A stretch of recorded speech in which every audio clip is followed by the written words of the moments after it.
हम एक ऐसी दुनिया में रह रहे हैं जहाँ हर चीज़ का एक लेबल है। औरत है तो शर्मो हया का पैकर और मर्द है तो फौलाद की दीवार। लेकिन क्या कभी किसी ने उस इंसान से पूछा है जो इन मखसूस लेबल्स के पीछे दब कर रह गया है? क्या किसी ने उस शर्म के पीछे छुपी अनकही ख्वाहिशों का मेज़ार देखा है, या उस फौलाद के अंदर धड़कते हुए कांच के दिल की किरचियाँ महसूस की हैं?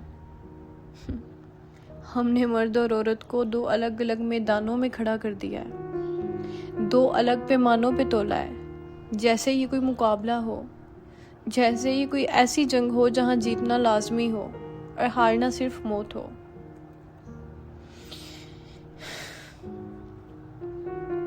सोशल मीडिया की इस झूठी चमक ने हमें इतना अंधा कर दिया कि हमने रिश्तों को कंटेंट और जज्बात को व्यूज़ बना दिया है।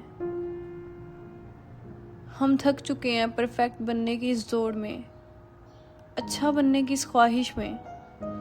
हकीकत तो ये है कि हम सब, चाहे वो मर्द हों या औरत, सिर्फ थोड़ा सा सुकून ढूंढ रहे हैं। वो कदर ढूंढते हैं जो हमारी कामयाबी की मोहताज ना हो, वो मोहब्बत जो हमारे ओहदे या हमारी खूबसूरती की वजह से ना हो, बल्कि सिर्फ और सिर्फ हमारे ज़िंदा होने की वजह से हो।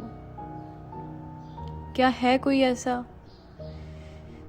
जो हमारा हाथ तब थामे जब हम दुनिया की नज़र में नाकाम हो चुके हों, जो हमें तब सुने जब हमारी अपनी आवाज़ खामोशी में डूब रही हो?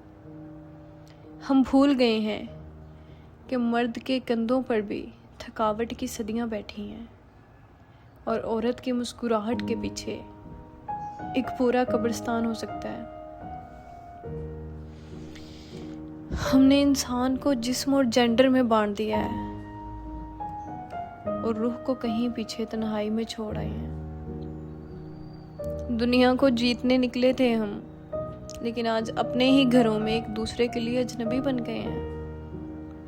याद रखें, ये लेबल्स हमें अंदर से खोखला कर देंगे।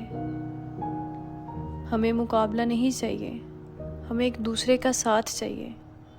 हमें कोई ऐसा चाहिए जो हमारी खामोशी में हमारा शरीक बने। हमें बहस नहीं, एक दूसरे की मौजूदगी चाहिए, एक दूसरे का साथ चाहिए, क्योंकि इस मुश्किल सफ़र में दुनिया की हर चीज़ फ़ानी है। अगर कुछ रह जाएगा तो सिर्फ वो हाथ जो आपने किसी की गिरी हुई उम्मीद को उठाने के लिए थामा था। हमें सिर्फ एक दूसरे का साथ चाहिए।